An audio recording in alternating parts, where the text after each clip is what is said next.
मैं देवों के देव महादेव के चरणों पर प्रणाम करती हूँ। मैं गौरी पार्वती मैया भवानी के चरणों पर प्रणाम करती हूँ। मैं सभी देवी दुर्गा के चरणों पर प्रणाम करती हूँ। गुरु भाई बहन लोग, आज मैं महादेव के विवाह का गीत सुनाने वाली हूँ। आगे माई मंदिर में से भोले बाबा इगरैते अइलन ना। आगे माई मंदिर में से भोले बाबा इगरैते अइलन ना। आगे माई माघ के सिर पंचमी के तिलकवा चढ़तैना। आगे माई माघ के सिर पंचमी के तिलकवा चढ़तैना। आगे माई धोती चढ़तै कुर्ता चढ़तै टोपी चढ़तैना। आगे माई धोती चढ़तै कुर्ता चढ़तै टोपी चढ़तैना।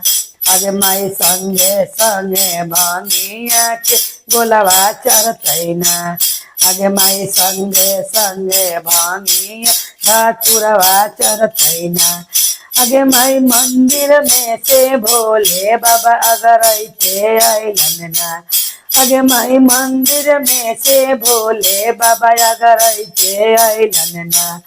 आगे माई फागुन के शिवरात्रि के बियावा होतैना। आगे माई फागुन के शिवरात्रि के बियावा होतैना। आगे माई मक्को चढ़तै बाहेर चढ़तै गजरा चढ़तैना। आगे माई मक्को चढ़तै बाहेर चढ़तै गजरा चढ़तैना। आगे माई संगे संगे भांगिया धतुरवा चढ़तैना। आगे माई संगे संगे बेलावा के पतिया चढ़तैना। आगे माई मंदिर में से भोले बाबा अगरैते अइलन ना।